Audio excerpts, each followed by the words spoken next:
Hello dear students, good morning to all of you. बच्चों, today we are going to start our second chapter of fellow traveler.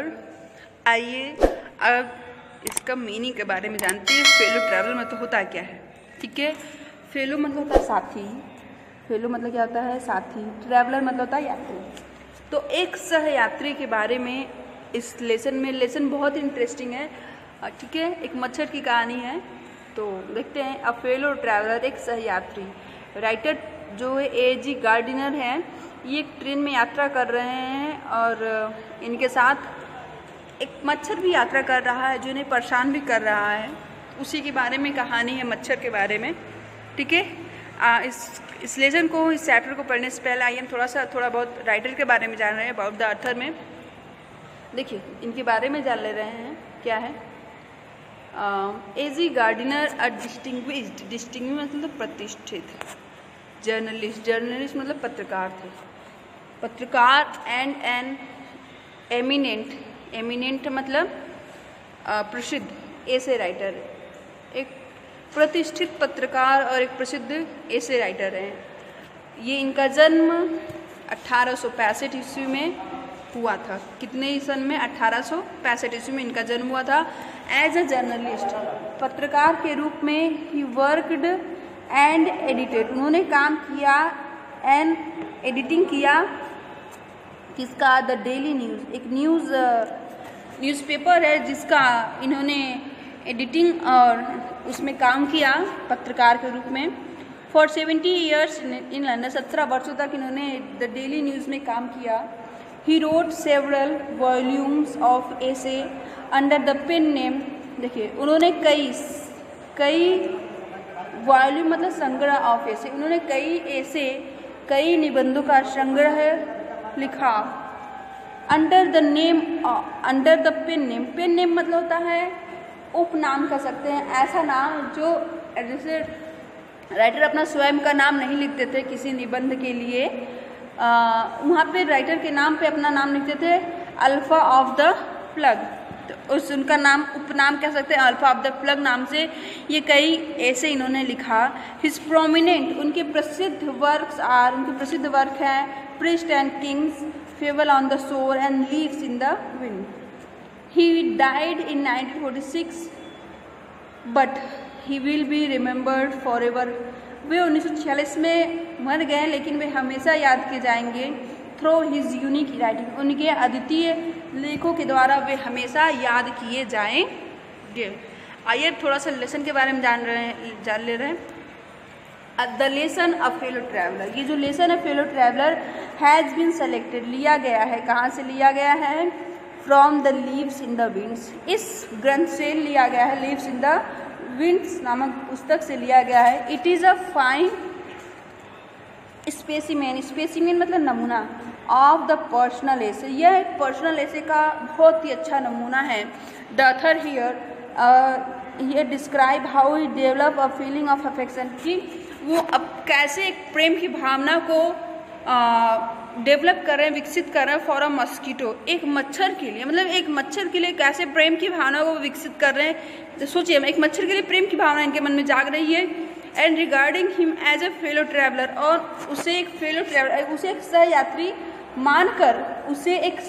मानकर उनके मन में प्रेम की भावना जागृत हो रही है। एंड अ फेलो ट्रैवलर, और उसे एक फेलो मतलब साथी, मॉर्टल मतलब नासवान, मतलब एक नश्वर साथी के रूप में मानकर, जैसे राइटर भी नश्वर है और वो मच्छर भी नश्वर है, और उसे साथी मानकर वे उसके मन में, राइटर के मन में अफेक्शन जाग रहा है। इसी के बारे में कहानी है। आइए हम लोग स्टार्ट करते हैं कहानी अपना।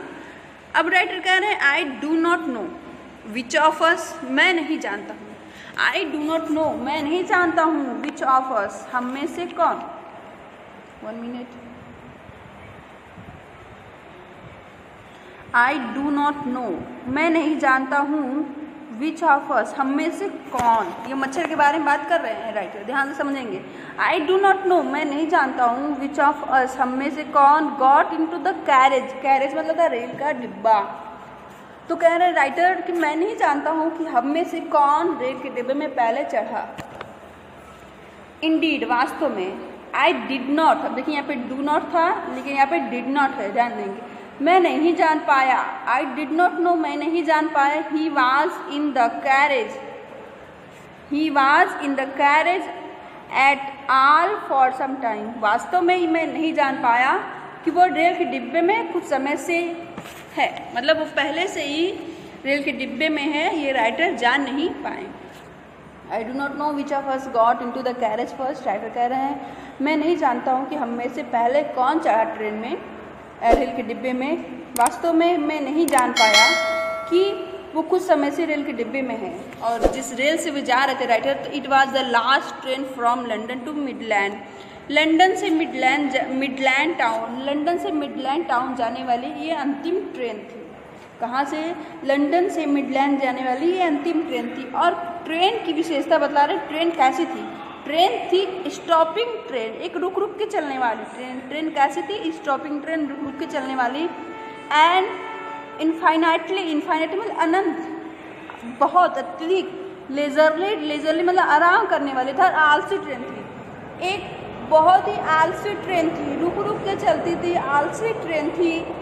वन ऑफ दोज ट्रेन, और उन ट्रेनों में से एक थी। किन ट्रेनों में से एक थी? विच गिव यू, जो तुम्हें देती हैं एन अंडरस्टैंडिंग, ज्ञान ऑफ इटर्निटी, अनंतता का जो तुम्हें ज्ञान देती है, उन ट्रेनों में से एक थी। अर्थात अनंत, जिसका अंत ही ना हो, वो उस ट्रेन में बैठे थे, मानो वो ट्रेन हमेशा चलती ही जाएगी। इतना धीरे धीरे चल रही थी कि कभी रुकेगी ही नहीं, कि उसके गंतव्य तक जल्दी पहुंच नहीं सकती है, इसलिए अनंतता का ज्ञान कराती थी। तो फिर से देखते हैं कि यह लंदन से मिडलैंड टाउन जाने वाली अंतिम ट्रेन थी, और ये ट्रेन रुक रुक के जाने वाली और बहुत ही आलसी ट्रेन थी, और उन ट्रेनों में से एक थी जो आपको अनंतता का ज्ञान कराती हैं। इट वॉज टॉलरेबली बहुत फुल, ये काफ़ी भरी हुई थी। ये ट्रेन जो थी वो अत्यधिक भरी हुई थी। व्हेन इट स्टार्टेड, जब ये ट्रेन चलना शुरू हुआ था तब ये ट्रेन अत्यधिक भरी हुई थी। देखिए, बट एज वी स्टॉप्ड, लेकिन जैसे ही हम रुके, कहाँ रुके? Eight the suburban. अब देखिए सबर्बन मतलब क्या होता है? देखिए अर्बन मतलब होता है शहरी, सबर्बन मतलब उप शहरी, मतलब एकदम पूरा शहर नहीं है और पूरा गांव भी नहीं, ठीक है, थोड़ा शहर थोड़ा गांव, कस्बा कह सकते हैं। कि जैसे ही हम सबर्बन स्टेशन पे रुकते गए, the traveller, suburban I hope आपको समझ में आया होगा, उप शहरी मतलब ना ज़्यादा शहर ना ज़्यादा गाँव। But we stopped at the suburban station, जैसे ही हम सबर्बन स्टेशन, उप शहरी स्टेशनों पे रुकते गए, उसके बाद क्या हुआ? द ट्रेवलर्स, यात्रीगण, एलाइटेड मतलब उतरना, इन वंस एंड टूज, एक एक दो दो करके यात्रीगण उतरते गए। कह रहे जैसे ही हम सबर्बन स्टेशनों पे रुका ट्रेन, वैसे ही यात्री एक एक दो दो करके उतरते गए। बाय द टाइम, और जिस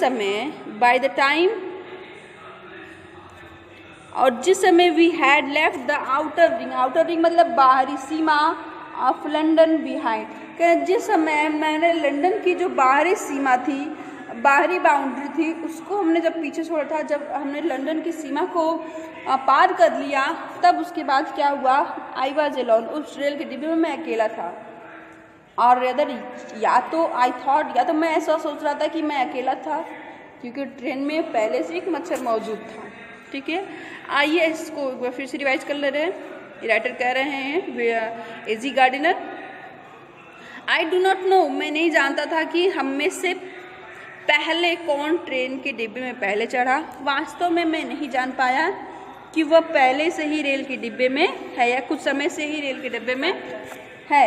it was the last train from London to Midland, यह लंदन से मिडलैंड टाउन जाने वाली अंतिम ट्रेन थी, और ये रुक रुक के चलने वाली ट्रेन थी और बहुत ही आलसी ट्रेन थी, और उन ट्रेनों में से एक थी जो आपको अनंतता का ज्ञान कराती है।